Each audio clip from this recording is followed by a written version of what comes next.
वायुसेना के group captain और भारतीय अंतरिक्ष यात्री शुभांशु शुक्ला इतिहास रचने को तैयार हैं और वो 41 साल पहले लगातार 8 दिन पृथ्वी के चक्कर लगाने वाले राकेश शर्मा के बाद से अंतरिक्ष में रवाना होने वाले दूसरे भारतीय होंगे।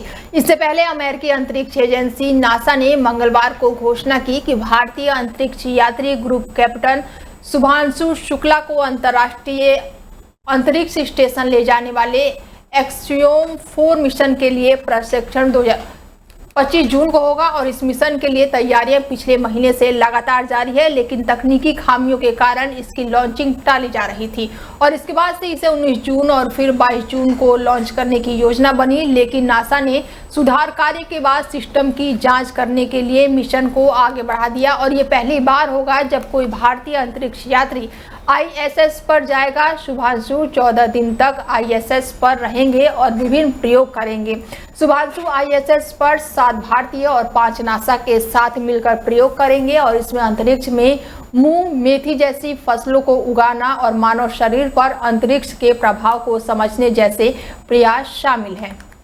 दिल्ली के 2 पूर्व स्वास्थ्य मंत्री सत्येंद्र जैन और सौरभ भारद्वाज की मुश्किलें बढ़ सकती है। केंद्रीय गृह मंत्रालय ने अस्पताल परियोजनाओं में देरी से जुड़े कथित घोटालों को लेकर दोनों के खिलाफ भ्रष्टाचार निवारण अधिनियम के तहत ACB जांच को मंजूरी दे दी है। राजनिवास के अधिकारियों को ये जानकारी दी और दिल्ली के उपराज्यपाल विनय सक्सेना को 6 मई को की गई सिफारिश के बाद से ये अनुमति दी गई है। दिल्ली के 2 पूर्व स्वास्थ्य मंत्री सत्येंद्र जैन और सौरभ भारद्वाज की मुश्किलें बढ़ सकती है। केंद्रीय गृह मंत्रालय ने अस्पताल परियोजना में देरी से जुड़े कथित घोटाले को लेकर दोनों के खिलाफ भ्रष्टाचार निवारण अधिनियम के तहत ACB जांच को मंजूरी दे दी है। राजनिवास के अधिकारियों ने मंगलवार यानी कि 24 जून को जानकारी दी कि दिल्ली के उपराज्यपाल विनय सक्सेना को 6 मई को की गई सिफारिश के बाद से ये अनुमति दी गई है।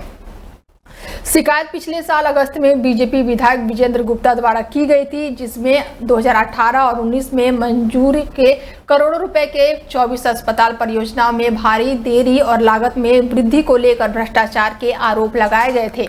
दिल्ली के 2 पूर्व स्वास्थ्य मंत्री सत्येंद्र जैन और सौरभ भारद्वाज की मुश्किलें अब बढ़ सकती हैं। केंद्रीय गृह मंत्रालय ने अस्पताल परियोजनाओं में देरी से जुड़े कथित घोटालों को लेकर दोनों के खिलाफ भ्रष्टाचार निवारण अधिनियम के तहत ACB जांच की अब मंजूरी दे दी है।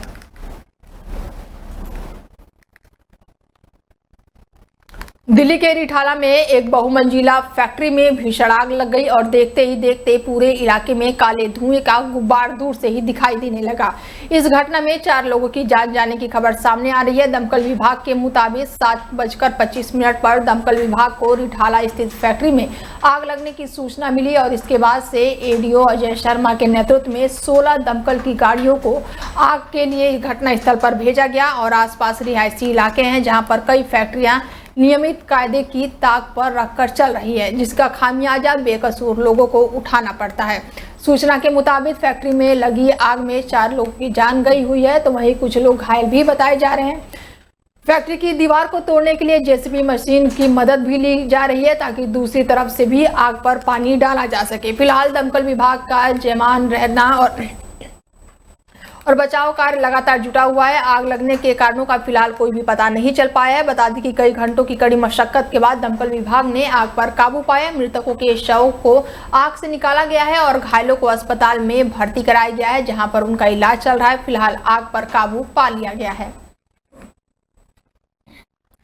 आज देश में आपातकाल के 50 साल पूरे हो गए हैं। आपातकाल की 50वीं बरसी के मौके पर बीजेपी संविधान हत्या दिवस के रूप में मनाने जा रही है। दिल्ली के त्यागराज स्टेडियम में आपातकाल के 50वीं बरसी पर खास कार्यक्रम होगा और इस दौरान संस्कृति मंत्रालय द्वारा संविधान हत्या दिवस 2025 स्वतंत्रता के इतिहास का एक काला अध्याय का आयोजन किया जाएगा और इस कार्यक्रम में गृह मंत्री अमित शाह, रेल मंत्री अश्विनी वैष्णव और संस्कृति मंत्री गजेंद्र सिंह शेखावत शामिल होंगे और इस कार्यक्रम के जरिए बीजेपी नई पीढ़ी को आपातकाल के काले अध्याय की जानकारी देगी। इसके साथ ही बताया जाएगा कि कैसे आम लोगों के अधिकार छीने गए थे और बता दें कि 25 जून 1975 को मध्यरात्रि से ठीक पहले तत्कालीन प्रधानमंत्री इंदिरा गांधी ने आपातकाल लगाया था। तत्कालीन राष्ट्रपति फखरुद्दीन अली अहमद ने गांधी की सलाह पर उद्घोष जारी की थी, जिसके बाद से केंद्रीय मंत्रिमंडल ने अनुमोदित किया था और इस दौरान कई नेता, मानवाधिकार कार्यकर्ताओं और पत्रकारों को जेल में डाल दिया गया था और प्रेस की आजादी पर भी अंकुश लगा दिया गया था। 21 महीने तक लागू रहे आपातकाल के स्वतंत्रता भारत के इतिहास का सबसे काला दौर माना जाता है। केंद्रीय मंत्री ज्योतिरादित्य सिंधिया ने आपातकाल को याद करते हुए परोक्ष रूप में लोकसभा में नेता प्रतिपक्ष राहुल गांधी पर निशाना साधा और कहा कि जो लोग संविधान के प्रति लेकर घूमते हैं उसे कांग्रेस के नेताओं से हर साल 25 जून को पश्चाताप करना चाहिए। उन्होंने कहा कि कांग्रेस ने आपातकाल जैसे हठधर्मी निर्णय लेकर संविधान को तार-तार किया, जबकि आज बीजेपी संविधान और लोकतंत्र की रक्षा के लिए प्रतिबद्धता के साथ पूरी तरह से काम कर रही है।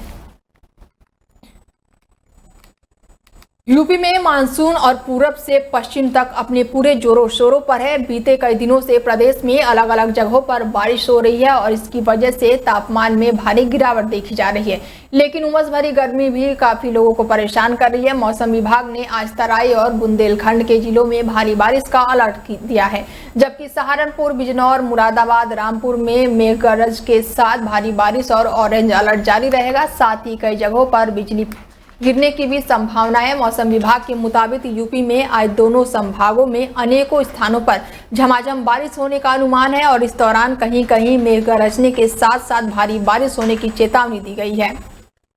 26 जून से पूरे प्रदेश में मानसून और जोरों पर रहेगा, जिससे पूरे प्रदेश में भारी बारिश। प्रदेश में अगले 3-4 दिनों तक बारिश का सिलसिला लगातार जारी रहेगा। 30 जून तक ऐसा ही मौसम रहने का अनुमान जताया गया है। बारिश की वजह से तापमान में भी कमी आई है, जिससे लोगों को गर्मी से राहत तो मिली है, लेकिन कई जगहों पर उमस भरी गर्मी ने लोगों का जीना मुहाल कर दिया है। अगले 5 दिनों में प्रदेश के अधिकतम और न्यूनतम तापमान में कई बड़े बदलाव होने की संभावना जताई गई है। प्रदेश में अधिकतम तापमान फतेहगढ़ में 38.0 डिग्री सेल्सियस रहा। इसके अलावा बस्ती, लखीमपुर खीरी, अलीगढ़ और बुलंदशहर जैसे कई जिलों में सबसे गर्म महसूस किया गया है।